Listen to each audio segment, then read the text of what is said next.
11 horas da manhã desta segunda, vulgo hoje, o bloqueio total no tráfego marítimo na região do Estreito de Hormuz, anunciado pelo presidente dos Estados Unidos, Donald Trump. O governo americano afirma que o bloqueio abrangerá todas as embarcações de qualquer país que tenham origem ou destino de qualquer porto iraniano. Bom, temos também aqui essa frase, incluindo o Golfo de Omã e o Mar Arábico ao sudeste do Estreito de Hormuz. Para a gente explicar quais as consequências dessa ação, recebemos agora o especialista em Direito Internacional e Macroeconomia, Daniel Toledo. Daniel, muito bem-vindo. Posso vir para cá, pessoal, para conversar com o Daniel? Isso, que aí eu fico do ladinho dele. Oi, Daniel, muito bem-vindo. Boa tarde. Já falamos hoje um pouco mais cedo sobre o fechamento do Estreito de Hormuz. Donald Trump aí insatisfeito com o não acordo com o Irã, né? Todos eles com macro pedidos aí de ambas as partes, acabou que não chegaram em acordo de forma alguma. E para começar, eu já queria te perguntar qual é o impacto imediato desse bloqueio para o comércio mundial. Boa tarde, Neila, é um prazer imenso estar aqui com vocês. Bom, aqui nos Estados Unidos, eu estou em Houston, Estados Unidos, e a gente já sente nitidamente no preço da bomba de combustível aqui. Esse é o primeiro impacto.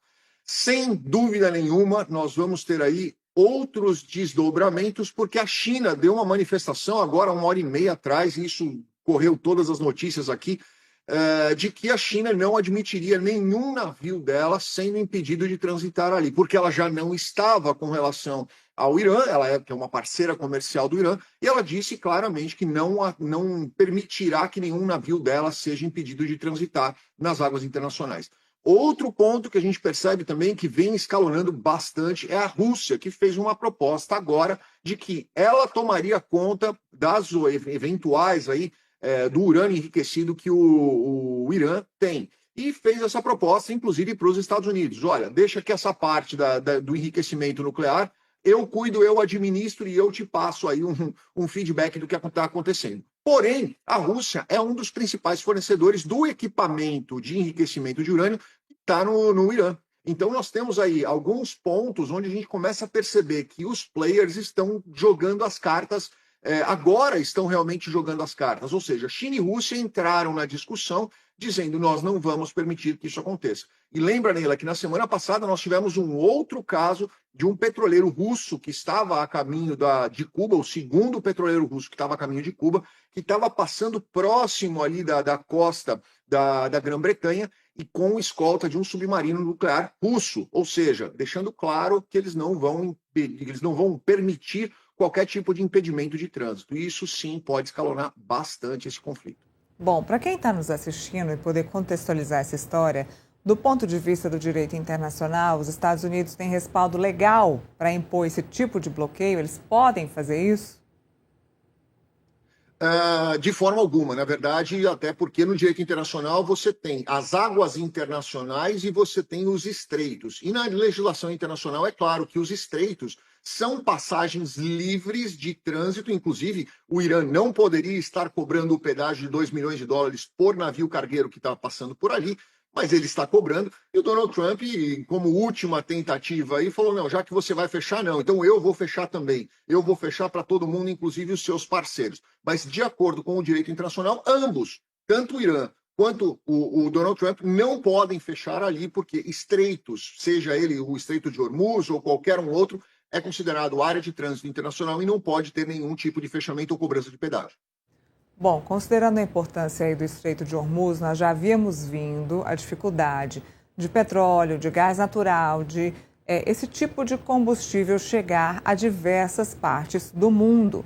Agora, saindo disso, existe alguma outra parte da economia no mundo, da economia global, que pode ser mais afetada, tirando a parte dos combustíveis? Sem dúvida nenhuma, nós temos aí grande parte de insumos agrícolas, né, de fertilizantes, que passam por ali. Isso não vai impactar só o preço do consumo final, da cesta básica ali, do pé de alface que você vai comprar no mercado. porque você vai ter não só o aumento do custo no transporte disso, através do aumento dos combustíveis, mas você também vai ter um aumento nesses produtos que vão ser produzidos e vão ser colocados à venda por causa dos insumos, por causa dos fertilizantes, que agora vão ser impactados. E lembra, safra é safra. Safra você planta naquela data e colhe naquela outra data. Você não pode plantar coisas fora de safra. Então, se perder esse timing, com certeza absoluta, nós vamos ter aí um aumento globalizado de valores, não só pela questão do petróleo, mas também e principalmente por causa da questão aí dos fertilizantes que vão passar por ali.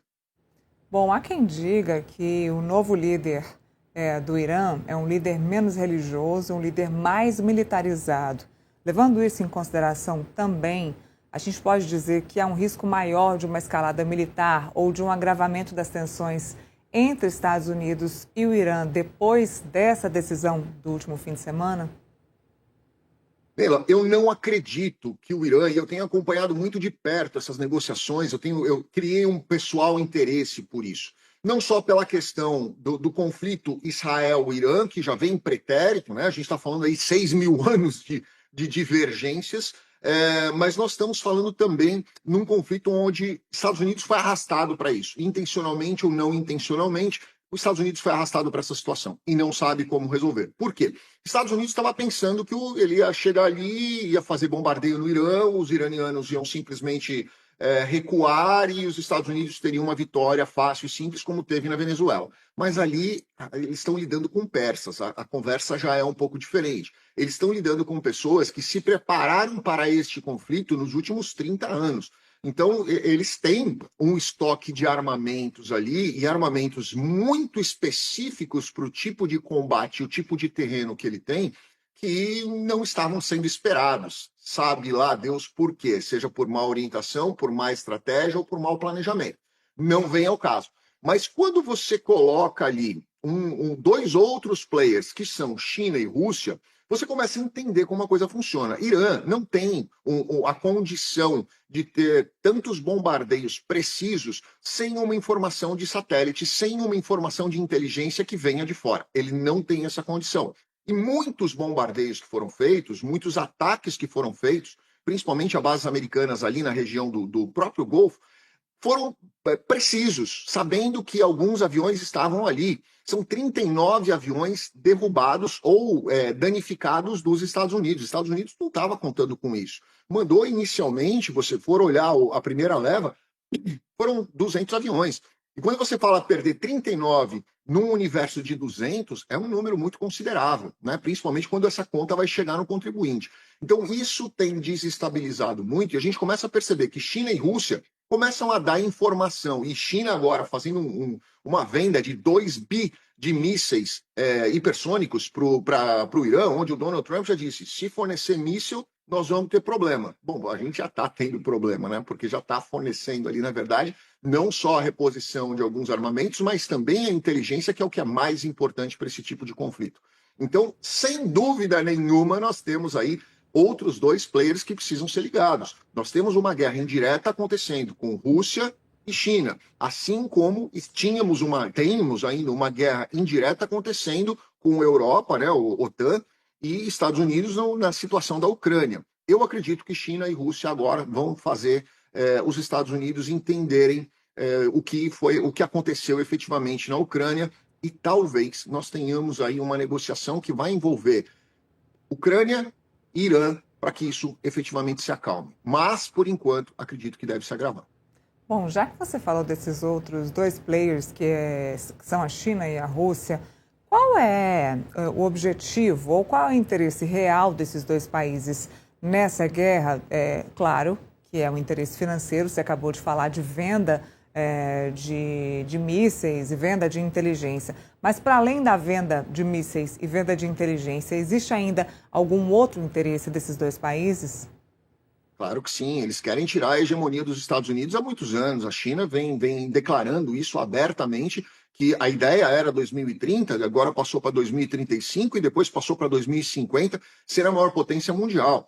E ela precisa dobrar de tamanho de faturamento para eventualmente, não número de pessoas, mas de faturamento, de PIB, para que eventualmente chegue nos Estados Unidos. Então, sem dúvida nenhuma, A intenção é que eles tenham agora, ou aproveitem essa oportunidade para enfraquecer ao máximo possível que eles puderem, não só politicamente, mas economicamente também nos Estados Unidos, retirem o dólar, desvalorizem ao máximo possível para que eles consigam colocar as moedas deles como uma opção talvez segura para uma substituição, comecem a criar essa nova ordem mundial para que daqui 2, 3, 5, 10 anos eles tenham força o suficiente para conseguir fazer aquilo que eles querem.